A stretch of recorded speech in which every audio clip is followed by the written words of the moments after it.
Good morning to everybody except JP. I hope everyone's having a wonderful Saturday morning post Thanksgiving. Hope your belt is not too tight this morning as you're waking up and enjoying the weekend. Hopefully, you had a few days off somewhere in there mixed in, besides, of course, the weekend. But let's dive right in. This is Saturday Morning Comics. This is the show I used to do with my daughters, but now they like to sleep in, and it tends to be the show that I do with all of you, going through what I've been watching, what I've been reading. Of course, Stranger Things season 5 that dropped for the most part. So I'm going to get into those 4 episodes at some point here this morning. I finally watched Wicked, the volume 1, the first half of Wicked. Had never seen it, so finally got around to that. I'll go into that. Read some comics, of course. Got some giveaways to do to my channel members. We got all kinds of things to do. But let's say hello first to our guests in the chat. We got Phil from Phil's Treehouse. He was tailgating half an hour early this morning, along with White Tiger Ruben Guzman. Good to see you, gentlemen. And we've got Matt from Heroes for Hire. He is on the wheel to spin for giveaways for this month. He was gifted a channel membership, so congratulations, sir. And we've got the heckler. This guy, 4 minutes, man, 4 minutes. I was going and putting in links into the description of the video. I was adding stuff that I should have added earlier, but geez, 4 minutes. We got Madam herself. What's going on, Madam? Good to see you this morning. We got Gordon, my D&D fan extraordinaire. What's going on, Gordon? You're hopefully in for something good this Sunday. I know the group kind of walked through the end of the heist last week. We'll see how well they do this week. We got our friend Kenneth Bird in the chat going, good morning to you, Kenneth. Hello to you. This guy, good Lord. I think the strangest things are the grown adults acting like high school kids. I mean, it is a concern, but no more than it was when I watched Saved by the Bell or 90210.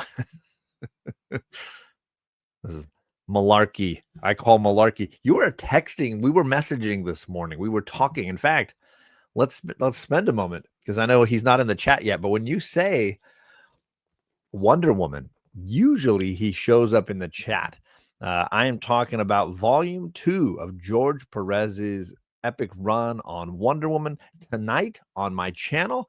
It'll be me and Magic Lasso and JP, and we will all be discussing the second volume, part 2 of the 3-volume set that is George Perez's Wonder Woman.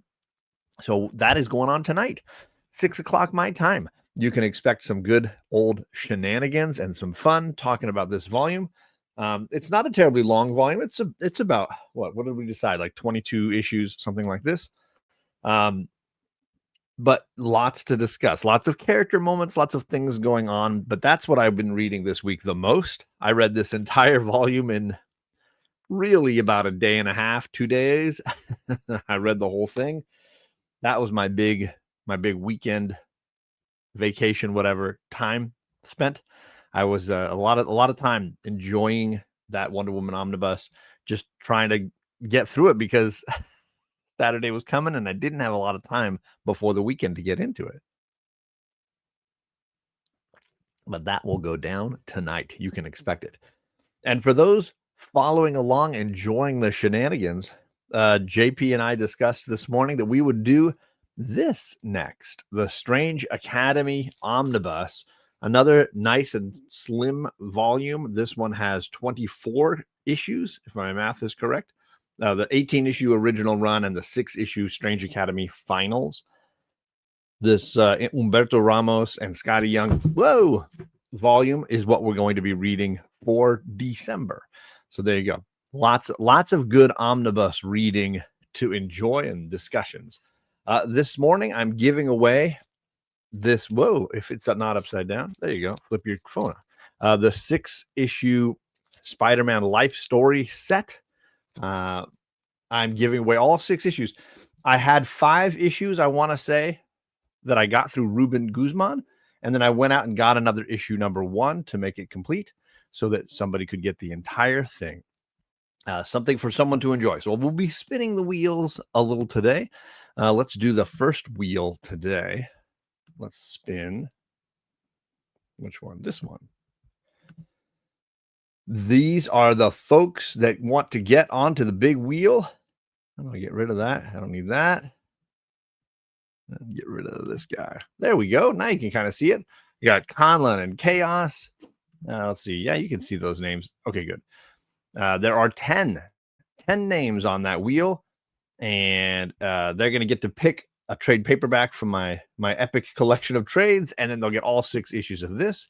So I'm going to 2 of these names are going to get onto the big wheel here today. So let's shuffle. Where's the shuffle button? There we go. 1, 2, 3.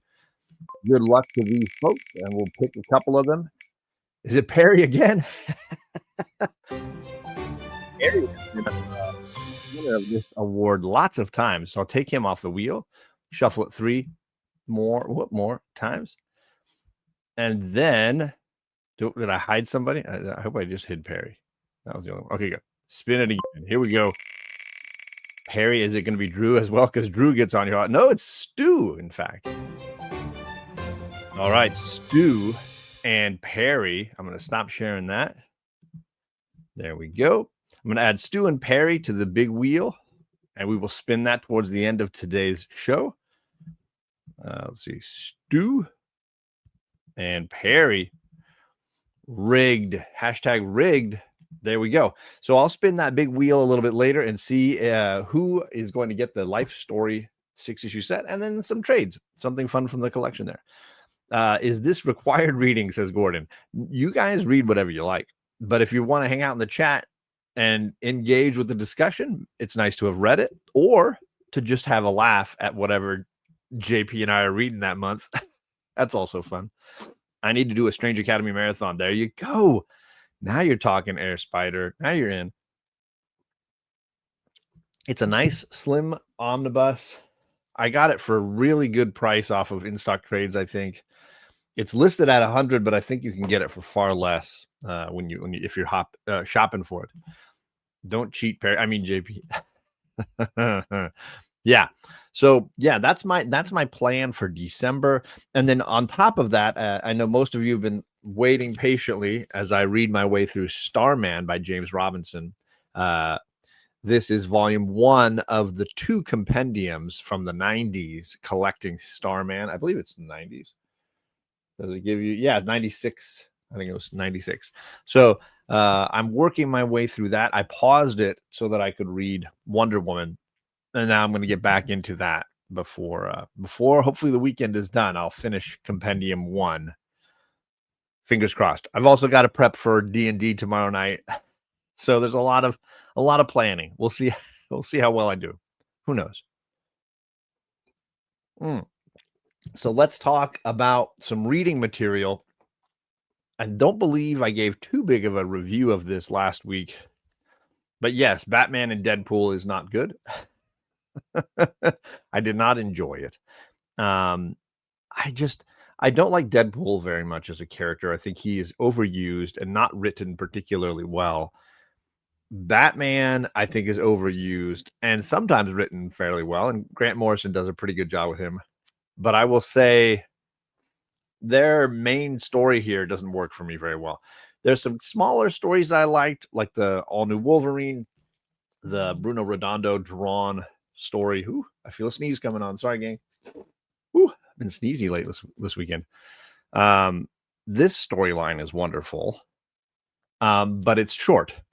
And I'm just not a fan of these anthology volumes because you get very little for your money, in my opinion. I feel like they cram a bunch of small stories in, and nothing really has a lot of depth or weight, and it's just kind of like it feels like a lot of fluff, a lot of filler, and you're left without a lot of substance.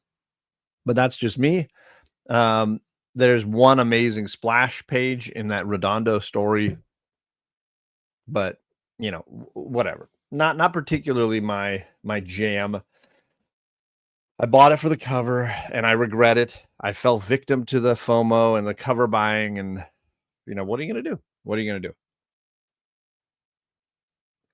Not particularly something I usually fall for, but yeah. And I think It's fine for a $6, $5 book, but when it gets to $9 and you're like, and what am I doing here? I question a lot of my thinking, and it's probable that in a year you can find these in dollar bins. So what was I really doing? I think I'm not pleased with myself, I guess is the nice way to say it. Fear of missing out, that takes over sometimes, and what are you going to do?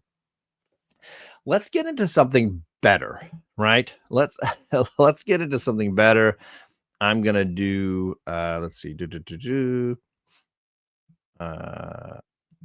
Let's do I'll put up a little banner cuz I don't want anyone freaking out. Okay. There we go. Let's talk about Stranger Things season 5. What is going on, Wellbore? How you doing, sir?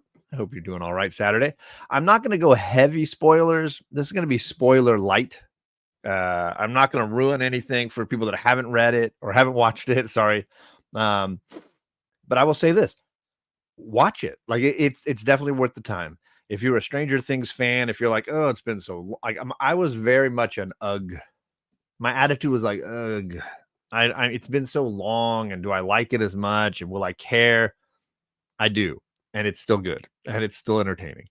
So I would say don't skip it. Don't forget to do it. Don't forget to watch it. It's worth the time. Um, Honestly, my nose. I'm sorry. I'm super sneezy today. And my box of tissues are missing. Somebody stole them. Curses. Curses. I will say you could just watch the finale, the final episode for the previous season 4, and then just go right into it. I don't think you'd have very big problem keeping up and understanding what's going on. I think it's easy to keep up, and the characters are all very clearly delineated. I would say I've only got one gripe.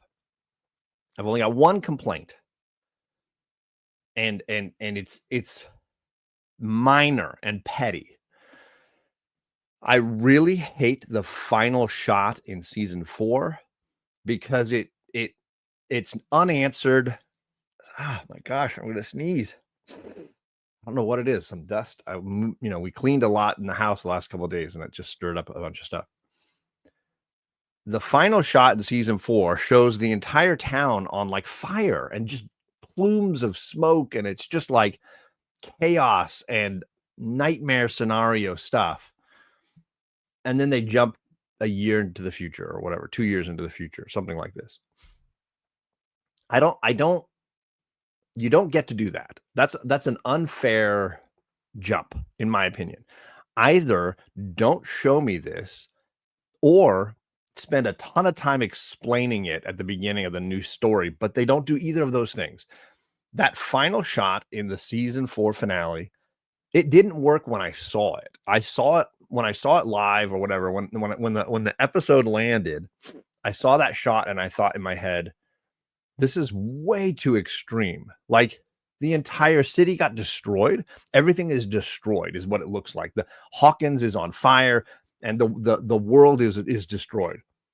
And we jumped to 2 years later, and it's like no big deal. Like the fires are out, everything's calm.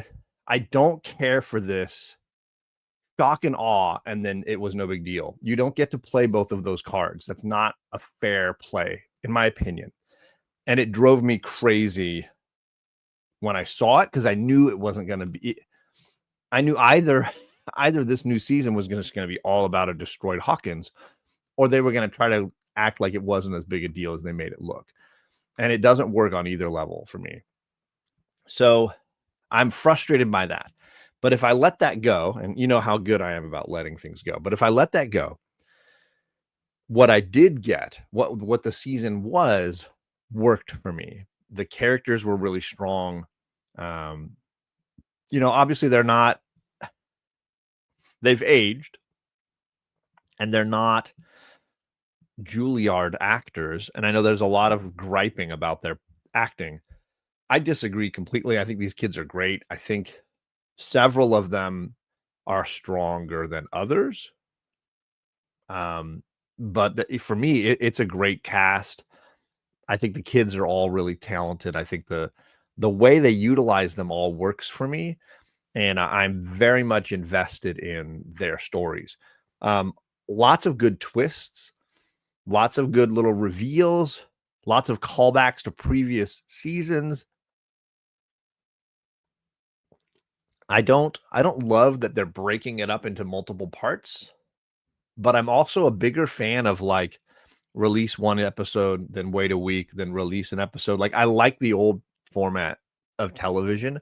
I'm not a huge drop an entire season and let people binge it. It's not my jam. So in that regard, I'm okay with it. What I'm more frustrated by is the fact that they made us wait 2 years or whatever it's been.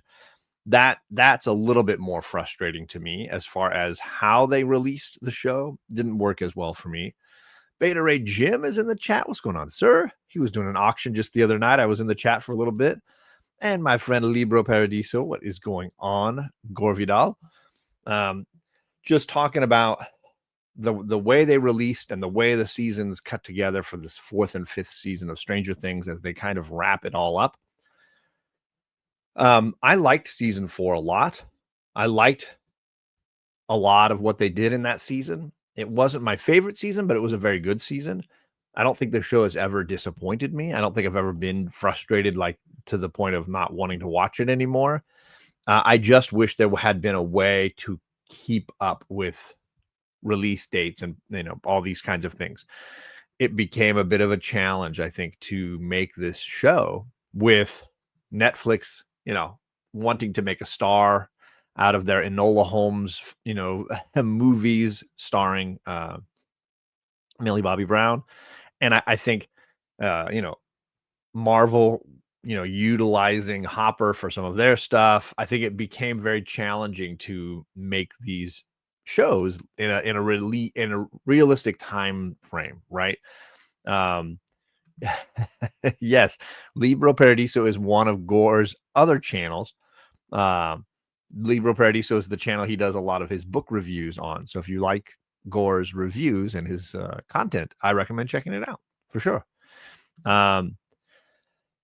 So I think I have sympathy for the issues they were facing. I don't have a lot of appreciation for how they solved it, and it didn't work that I had to wait that long, or that the characters then aged so much, because that's what kids do. Teenagers change a lot, and it's hard to not feel as if they look different than they did when we previously saw them. But all those complaints aside, this season had some wonderful elements, and I think we're utilizing the upside down and the transition between the two worlds a lot better. I think there's some very exciting action sequences that have a nice build up and some intensity to them. The ending has some great reveals for characters like Max, for Will. Of course, Will Byers has probably the best little arc so far in these 4 episodes. Will probably shines the brightest as far as these cast of characters. Joyce gets a couple of fun moments. There's a little boy, a new character. I'm trying to remember what his name is, Duncan, or there's a little boy that is pivotal to the plot that the team has to kind of convince to help them. And he's very well executed. He's very funny and very useful. I think it is the final season, Jim, but there's like 3 release dates. So they dropped a chunk at Thanksgiving. They'll drop a chunk right before Christmas, and then a chunk right around New Year's. So there's like 3 little clumps, and it all together is season 5. They just didn't release it all in one big go. Chaos is here. What's going on, Chris? Good morning to Chaos. So it's getting dropped into 3 tiers, I guess. Can't see the stream? Are we blind? Am I invisible, Bleaker? I don't know what's going on. I'll show you 3 clumps. There you go. Let's see here. I wonder if it'd be more if I read it again. Okay. I don't know what you're reading, but okay. Oh, he's talking about Underworld. Oh, here I am. I'm hiding from you. Got my man Taylor Winder, one of the funniest guys on Instagram. I swear I laugh at his Instagram stories every day. Very funny guy. I appreciate you, Taylor. So the Will Byers storyline, I think that they did a great job of layering his journey from season 1, where he's hardly in it, through to now. I know in season 4 and in season 3 he had more to do than in season 1. Season 2, I know he was dealing with the slug worm monster thing, but I get the sense that he's showing how pivotal his character will be, and I think I really enjoyed the moments that he had in this season. I disagree. Funny, but I disagree. I think he has a lot of subtle moments because he's going through a lot, whether it's the connections to Vecna, the Henry villain, the way his abilities are sort of channeled through Will, which is very, scary. And I can see his character really doubting and, being scared of what the implications of all that is. But then also his realization that I think that he's finally coming around to the idea that he's not straight, that he's gay. And I think that's a big moment for Will. I think he started to realize it last season, and now he's kind of coming into his own. And I loved his moment with Robin, when Robin was kind of like, look, dude, I totally understand what you're going through, but I don't think you're fully there yet. But when you're ready, I'm happy to talk with you. It was a really great kind of thing. Is season 5, sorry, the one with the trains and the one where Carl and Sonnet play Magic the Gathering for 700 pages. I have no clue what this means. But all right. I know you're making a very deep cut, elaborate joke as usual. It just went right over my head. Carl and Sonnet and Donut. Oh, Donut. Got it. He's making a dungeon crawler Carl joke. Now I caught up with you. There you go. Spelling matters. But so I guess overall, my review of Stranger Things season 5 is you should definitely watch it. I think these 4 episodes are really good. They're long. They're like hour long, or the last one, I think the 4th one is an hour and a half. So they are long episodes. My wife and I had to break them up. We did 1 on the first night, then we did like 2 the next day, and then we saved the finale for yesterday morning. But it was a lot of fun. It was just the 2 of us because my older daughter, who was obsessed, Kate, watched the first one with us, and then we were like, it's 10 o'clock, we're going to bed. Apparently she went down the hall on her phone and watched the rest without us, like a punk. That's what you do when you turn 18, I guess. You just ditch your parents completely. And that's what she's done. She's ditched us completely. So there you go. But she's watched it. We've watched it. Charlie is less interested, so she's like, meh. She hasn't decided when and how she's going to watch these episodes, but it doesn't mean as much to her as it does to the rest of us, I guess. Yeah. I'll disown her for sure, Taylor. She's 18 as of Thanksgiving Day. She turned 18. She got her driver's license legally on Monday. I'm running out of control here. I'm running out of control in a big way. It took him a while to show up, even though we mentioned Wonder Woman several times. But here he is, the magic lasso. He says, could I get work shout outs to Ronnie Joe, Anthony, and Alonzo? How are all 3 of you guys doing?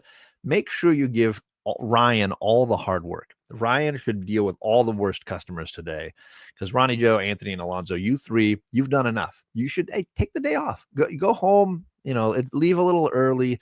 Ryan will hold this thing together because we know he can do it. We know he is capable. But the 3 of you have earned a little break, and that's more important, right? So take your break. But Ryan is on with me tonight, and I'll mention it again now that he's here. We're going to be talking about Wonder Woman Volume 2 from George Perez. That'll be tonight on the YouTube channel, so be there for that. Magic Lasso, JP, and myself. That should be a whole lot of fun. So there you go. Disconnect. As far as Stranger Things, though, last few little comments. Look, gang, I love Winona Ryder. She was I had crushes on Winona Ryder like the rest of the world when I was young. Heathers, Edward Scissorhands, Beetlejuice.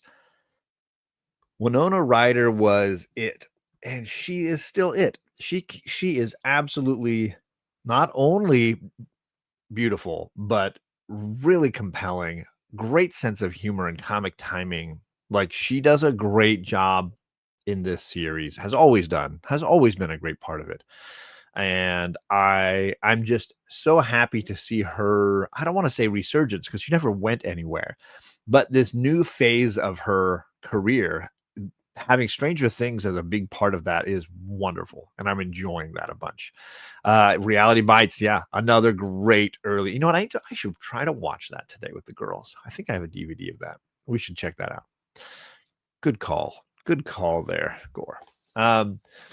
It's so she, I love the romance between her and Hopper, and I think there's several moments between the two of them that have been really meaningful. Season 4 had obviously more of that because they were together more. So far, season 5, they've had only a couple of scenes together.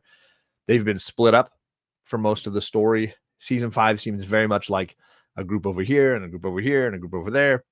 So it's been less of them all together, which I feel like these kinds of shows, if I throw Lost into the mix here, where you've got lots of characters fighting evil and all these kinds of things, you tend to have fragmented storytelling in that way.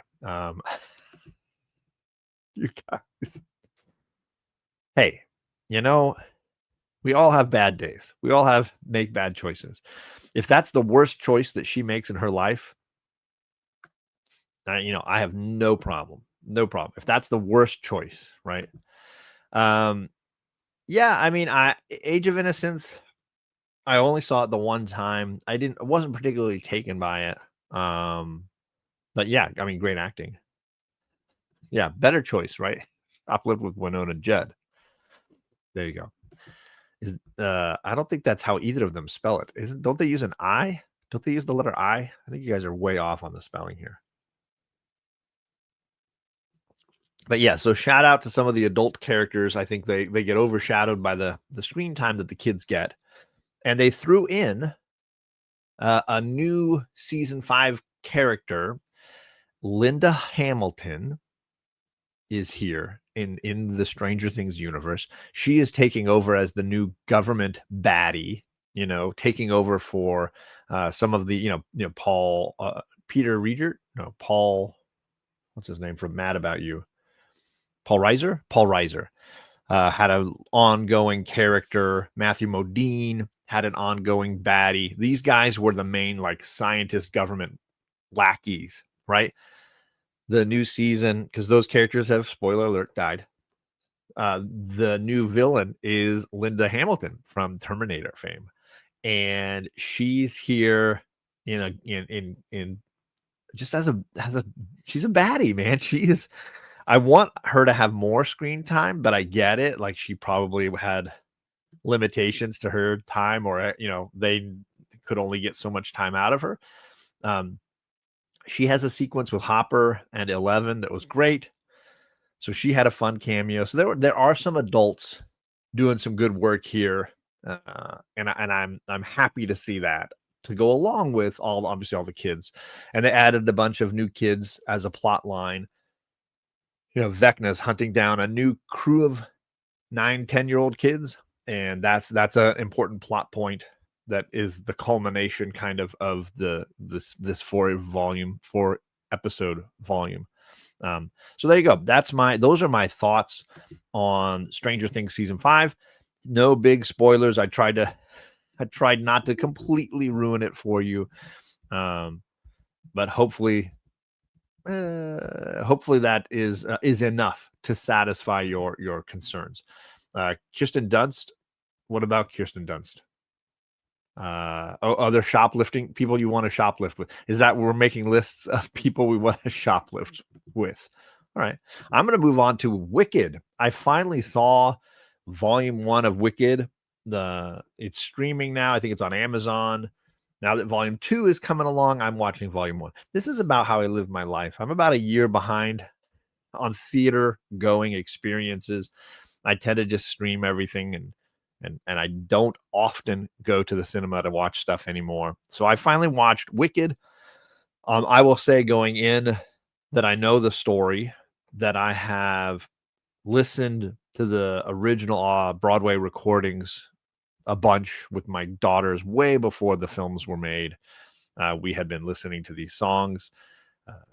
So I knew the basic plot, and I know how it kind of ends, even though the music doesn't capture the whole story, because there's obviously big sequences where they're not singing that are not in the cast recordings. So there are plots elements that I don't fully understand, and I'm excited to kind of see them play out. But I did watch volume 1 of Wicked, and I have some thoughts. Firstly, I will say, I think it's John Chu is the director. His vision for Oz is amazing. And the look, the lived-in feel of all the different spaces, Munchkin Land and was it Shiz is the name of the school, which not a fan, but that's the name. And then, of course, the Emerald City, the visual aesthetic that he crafted for this. Of course, that's production design and set design and special effects and lighting, and all these things play into it. But the visual look that he has crafted with his guidance, is really stunning and really impressive. And of course, that's costumes as well. I don't want to forget costumes and makeup, because, that's true for a lot of these characters. The look is strong. The music is always going to be incredible, because the songs in Wicked are, even the weaker songs are still really well executed and are important for those characters. So I had a lot of fun watching this. It was a very enjoyable movie. I felt like it was too long, and the play is probably 3 hours. With an intermission, maybe it's a little more. This first movie is 2 hours and 45 minutes. And there's another one coming, and I think it's about 2.5 hours or something like that. So they made it basically a 5-hour movie out of a 3-hour play. I mean, I think they added some songs perhaps, and, they expanded on it. And they basically just did act 1 is the first movie, and then act 2 is the second movie. And I can appreciate wanting to extend this experience and milk the most that they could possibly get out of it. But it did feel long to me. It felt like 2 hours and 45 minutes. It didn't feel like it was brisk by any means. So that would be my biggest gripe, is it just didn't flow very well, because it just felt like there was a lot of extra stuff that wasn't necessarily needed. On top of that, I don't love, and this is going to maybe anger, I know he's the sexiest man alive right now.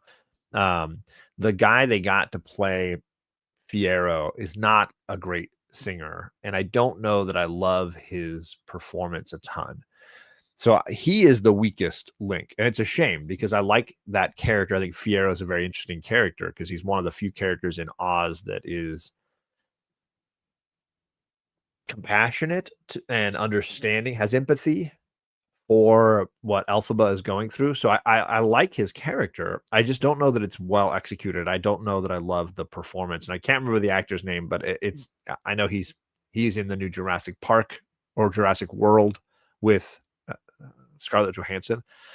So he's super hot right now. In fact, I think he just broke the record for the most amount of money earned by a single actor in a single year. Between Wicked and Jurassic World, he's gone over $1 billion in box office in a single year, which not a lot of actors have achieved. Obviously, prices are different now than they were long ago, but he did set that record right now, even though he's kind of supporting women in both movies, We're not going to get into that. It's kind of like that year when John C. Reilly had 3 of the 5 Best Picture nominees. He was in he was in almost all the Best Picture nominees, but you can't give John C. Reilly all that credit. He was a cameo. He's this, character actor in a lot of those. He was Gangs of New York. He had a small role in that. It was Chicago where he had a bigger role, and that's the one that won. And then he was in The Hours with Nicole Kidman. But I don't know that you can give him credit as being like the guy that made all these movies get nominated for Best Picture. In the same way, this actor didn't necessarily make these movies generate billions of dollars. It's, obviously the properties that are popular, but the women, I don't think enough credit going to Scarlett Johansson in that Jurassic World movie, and then these 2 amazing ladies here, Ariana Grande and oh my gosh, I can't remember these actors' names. I'm sorry. That were basically carrying Wicked. Wicked is the story of these 2 women. That's the primary focus is Elphaba and Galinda. I think those 2 characters are the reason you like the story or am interested in the story, depending on how you feel about Wicked. It's a lot of fun. The music is wonderful. I think it's absolutely worth your time on Amazon if you've got it. Take the time, sit down. I think there's nothing that I think the whole family can't get out of it. I think it's a wonderful reimagining or retelling of L. Frank Baum's story. And I think it connects perfectly well with the original film. I think it has probably more love for the original film than it does for the novels. But all that aside, I think it's just enjoyable all around. And my girls are obsessed and they love it. They want to see the second film as much as I do. I want to see it all kind of finish and come together. I think, again, very few complaints. I don't love the actor playing Fiyero, and I don't love the length of the movies. But other than that, absolutely enjoyable and fun. And I'm glad I took the time to see it. I mean, it's having listened to those songs for so many years. My daughters love musicals, and we would often download Broadway recordings, and listen to them in the car. So for me and my kiddos, we've been listening to these songs for a really long time, and to see them performed, I think is different. It's kind of like reading Shakespeare versus seeing it performed. I think it's a very different experience.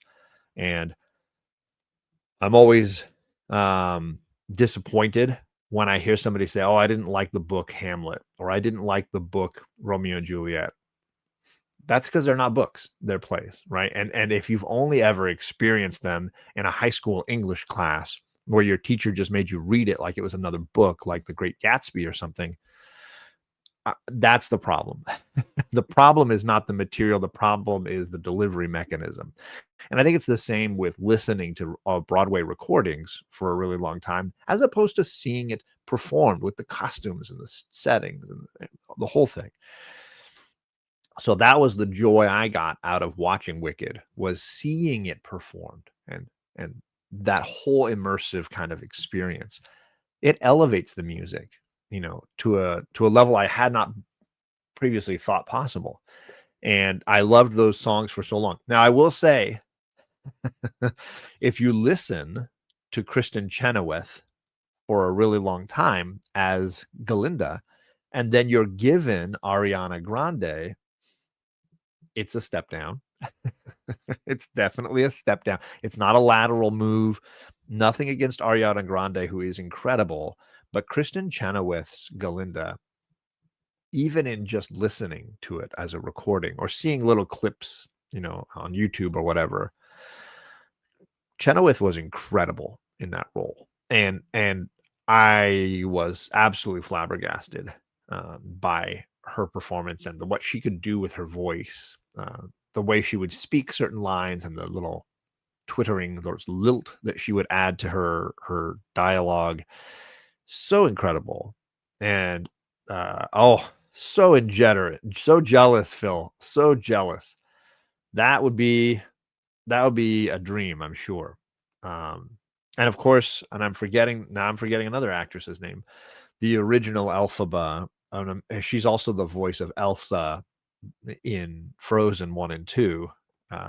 She is a voice unlike any other. And the two of them, in that original cast, look, gang, you're never going to get that.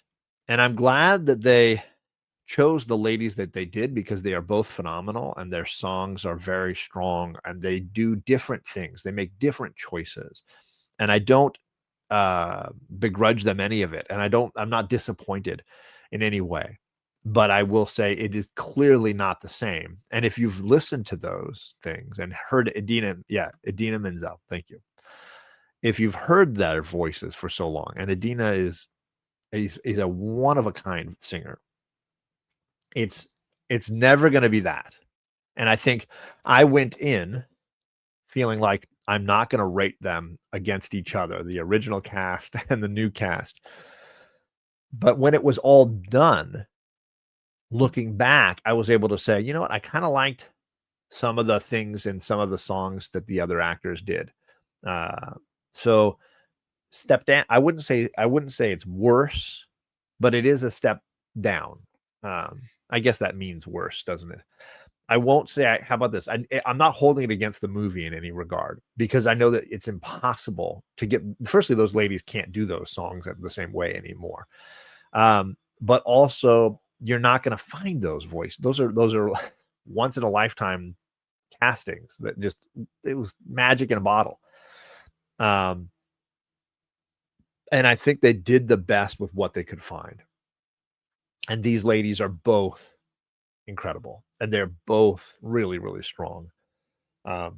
So that was something that I had to kind of wrap my head around before I watched it, and then in retrospect just kind of be okay with, because I really did love the original cast. I really did enjoy what Idina Menzel and Kristen Chenoweth brought to the chemistry of those two characters, Elphaba and Galinda.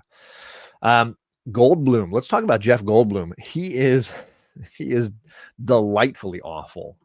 He is a wonderful Wizard of Oz. I think he is perfect casting, and I think his performance is one of my favorites. So high on my list of compliments for this movie goes to Jeff Goldblum. He is stellar in this.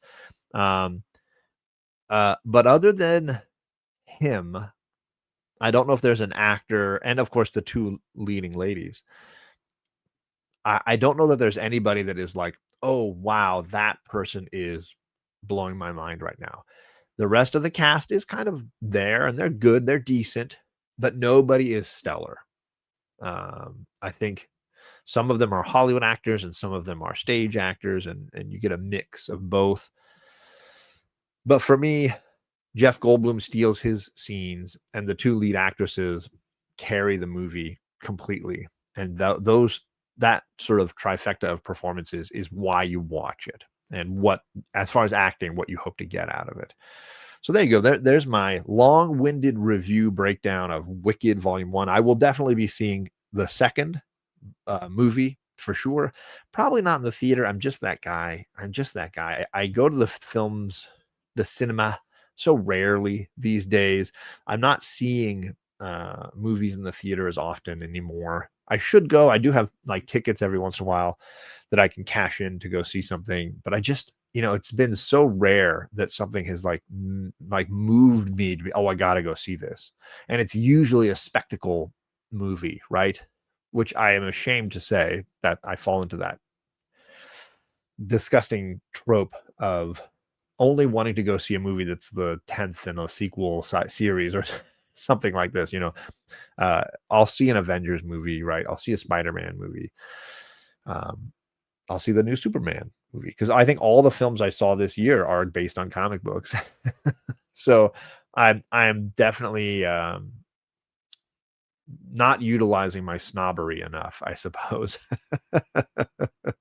Gore says, John, did you see All That Jazz? It's an unusual film in many ways, and it is a musical that masks as a drama. I recently saw it and was surprised how unusual it is. It wasn't what I expected. I expected a drama, but it was something more. I saw it a long time ago, probably late 90s, early 2000s for school. And it's incredible. That's the one with Roy Scheider, right? Isn't Roy playing Fosse in that, if I'm not mistaken? Um, and he's incredible. It was very different Roy Scheider than I, I grew up with Jaws, so this was a very different, Blue Thunder. This is a different. He's also in French Connection, right? Very different Roy Scheider performance. But I have not seen it since. And I remember enjoying it, and it was an unusual. It's almost like a biopic musical. It's like, can we tell Bob Fosse's life in the style of Bob Fosse, if I recall? And very, very impressive performance from him, and amazing that he was able to pull that off for sure. Let's get this off the screen because I don't need that. There we go. Hey, now I can see a little better. But yeah, I like musicals. I definitely. I don't know if it was just doing high school theater that got me into it, but I think I enjoyed it before then. My dad loved Carousel and Seven Brides for Seven Brothers and some of those early. I wouldn't say super early, but some of those great musicals. And then my mom always loved Judy Garland, anything Judy Garland, Meet Me in St. Louis, of course, Wizard of Oz, Mary Poppins was another, that's not Judy Garland, but I'm saying Mary Poppins was one that was big in our house.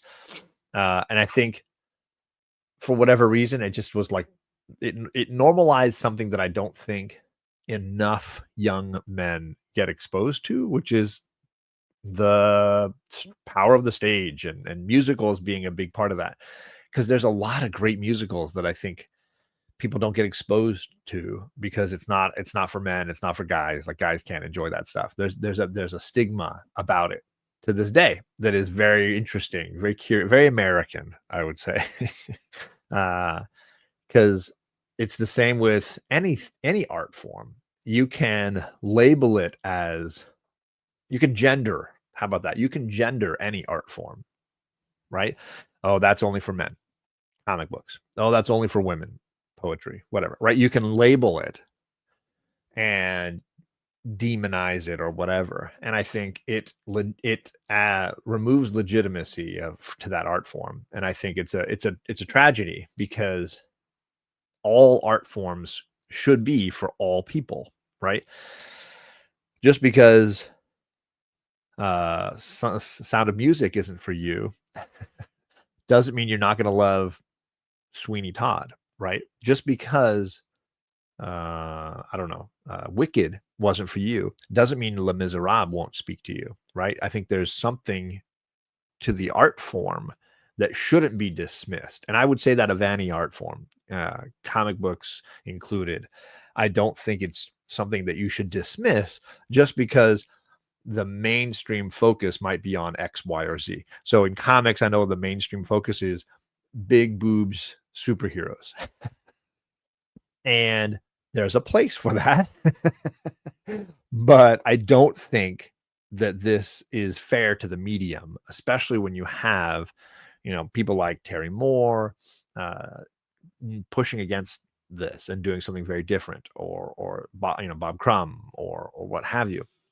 I think there's enough artists pushing back that there are niches within any art form for you. Yeah, I mean, you could talk about sports the same way, right? In America, I would even argue soccer is stigmatized. The sport as a whole has a stigma, right? That it's not an American sport, or despite the fact that so many of us play AYSO as kids, there's a stigma against it. I'm sorry I didn't say hello to my man Damien. What's going on, Sleepy Reader? Camelot, West Side Story, for sure. Great ones. What's up, Gramps? Good to see you this morning. Just sort of wrapping up the day by talking a little bit about stigmas in art, because poetry is the same way. I grew up loving poetry, and it was because I got exposed to things that I think Emily Dickinson and Walt Whitman and obviously Robert Frost was an easy one. But I think if you get Edgar Allan Poe at the right time, I think it leaves a mark, right? And I don't think it's fair to just label poetry as the sonnets of William Shakespeare, and that they're all about darling buds of May and romance, because those things have their place, and those poems and sonnets are superb. They're incredible. But that's not the end all be all of that artistic endeavor. I think those art mediums can do whatever the heart of the artist wants them to do. And if it's Dickinson, or if it's Poe, it's going to be much more unusual, or it's not going to be the typical romance poetry. And the same with musicals or comic books, right? What Kelly Thompson does is not the same as what Chris Claremont did. And that's even within the realm of superhero teams. If you go beyond that to science fiction or fantasy or drama comic books, or even existential comics, right? I think you realize that it's a medium that's far more vast, in the same way that it gets the medium of film got stigmatized when it first came on the scene as being lesser than the stage, it was a lesser medium, and only the second tier actors and second tier stories went to the cinema. I think now we can understand that cinema is not one thing, and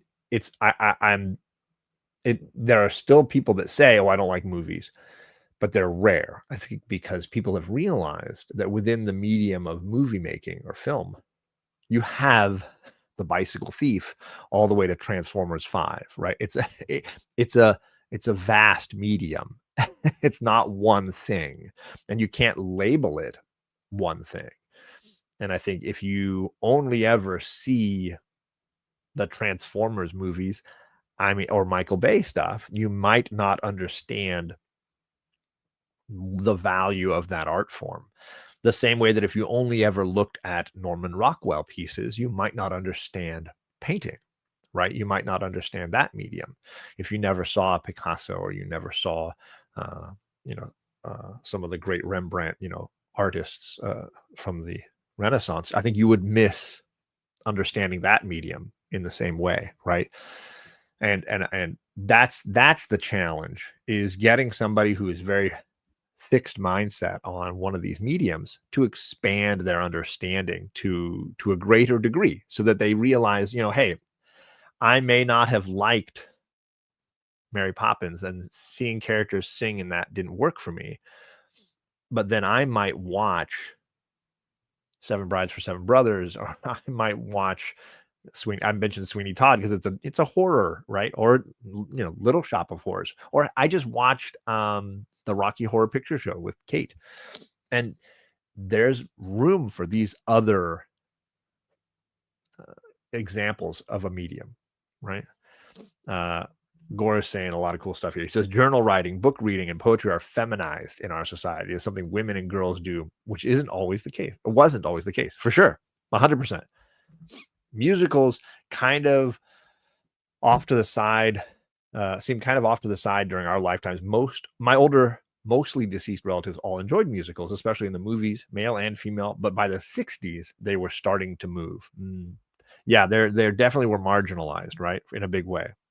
Paul Fussell, in The Great War and Modern Memory, wrote that the generation being the last one where soldiers of all classes were educated and expected to know poetry and literature. That would be sad if it were true. I suppose my daughters have had they've had poetry in high school, but maybe not to the level or extent that I did. And Kate has had Shakespeare. She's currently doing Hamlet with her class. And she and I watched the Branagh version, the 4-hour with intermission Branagh version of Hamlet, unabridged, right? And I think it's important. We read it in chunks, and I would act it out with her a little bit, and then we would watch that chunk to see how the professionals did it. Um, there's a lot of value to it, you know? I think there's a lot of deep thinking that goes into those mediums, and I think, yeah, to marginalize any of these art forms is to lessen them to some degree, right? To rob them of some of that. Yeah, alpha male guys making musicals, right? Luck be a lady tonight. Um, and I think it's all about exposure at the right time in the right form. I think, you know, musicals can be funny, musicals can be bawdy, and they can be over the top, and they can be serious and powerful and tragic and fantastical and otherworldly. I think there's so much that that any of these mediums can be, and it disappoints me when it becomes no, no, no, no, no. That's a chick thing. I don't want to see it, right? Or whatever. That's disappointing because I think people miss out on stuff. Now, obviously, we don't all have time to enjoy all of these things. Art. Um, I think it was Ethan Hawke was talking about the value of poetry happens when emotions are high or low, right? You're depressed, and that poem that maybe you didn't recognize before now speaks to you, or you're elated for something in your life, and that poem hits differently. And I think it's true of any art form, and I think we need art when our lives are at the peaks and the troughs. I think it is a way to understand better that what we're going through is not isolated to just us, that there are people experiencing these emotions at all levels, and we might be experiencing it now in our own life, in our own moment, but that this is not just happening to me, right? This is human. This is a human experience, right? I think much of what Gore is mentioning got pushed to the margins by TV, which became the common culture. And I guess you could argue each generation had its own marginalization, right? For sure. Fussell in his book wrote about the World War I poets and the men in trenches who recited Tennyson or lines taught to them in school. Wow. Powerful. I mean, music, right? You put your poetry to song. I remember my mom loved the Irish Rovers, who were ironically Canadian, but had Irish ancestry and accents growing up, I suppose, in Canada. Uh, and the song that she played for us when we were little was, I think it was called The Unicorn. And it was all about Noah trying to get the unicorns onto the ark before the rain. And he couldn't do it. And that's why there's no unicorns today. And only later did I find out that that was a Shel Silverstein poem, and the Irish Rovers put it to music. I was reading poetry to my third graders from Shel Silverstein, who was absolutely, you know, king of the form of poetry. Sorry, and I read that poem, and I was like, "Holy I know this poem without having to actually like look and read it. Like I know this poem, and it was because of how often the unicorn was being played around, St. Patrick's Day at my house, and that's how I knew it. It had been burned into my brain because of the Irish Rovers. So there you go. A little poetry is music. Where does the line get drawn? They put it to music for Shel Silverstein, and I don't know how that worked. I wonder if they had to pay him royalties. I'm imagining, but who knows? I have one more wheel spin to do here, so I'm going to share screen because tomorrow is the last day of November, and I don't want to make my channel members wait all the way until then. But these are the names on my wheel.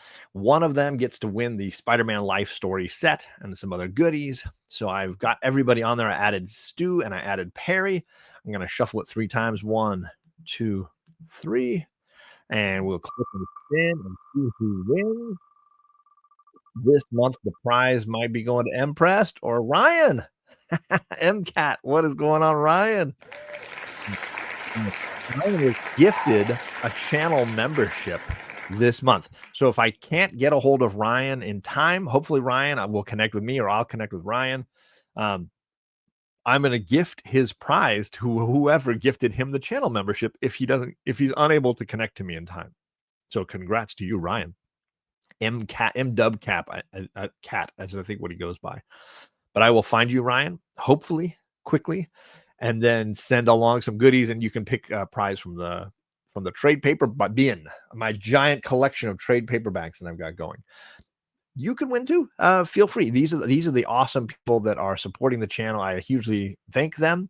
I got my new Comic Book Day Coalition. Matt, you almost won. He's won before as well. Daymare's won as well. Here are some new mutant homies. What is going on, friends? And here are my X-Men squad. 1, 2, 3, 4. Yeah, 6 of these homies were gifted memberships this month. So their names will fall off in the December wheel when I get around to doing December. Unless they renew it, they're obviously welcome to do that. But thank you to all those folks for doing that. And thank you for all of you for hanging out today and having such a fun conversation about TV and movies and, I mean, art in general, right? It's a song that's been in my head of lately, and I would actually love to read the poem in full because it's a great song, well used on the show, and it's been burning its way through my brain lately. Gord Downey from the Tragically Hip was a very poetic songwriter. Nice. So as a reminder, I am going live tonight in about 9 hours. I'll be going live with JP and Magic Lasso to talk about George Perez's wonderful Wonder Woman omnibus, the second volume of the 3-volume set.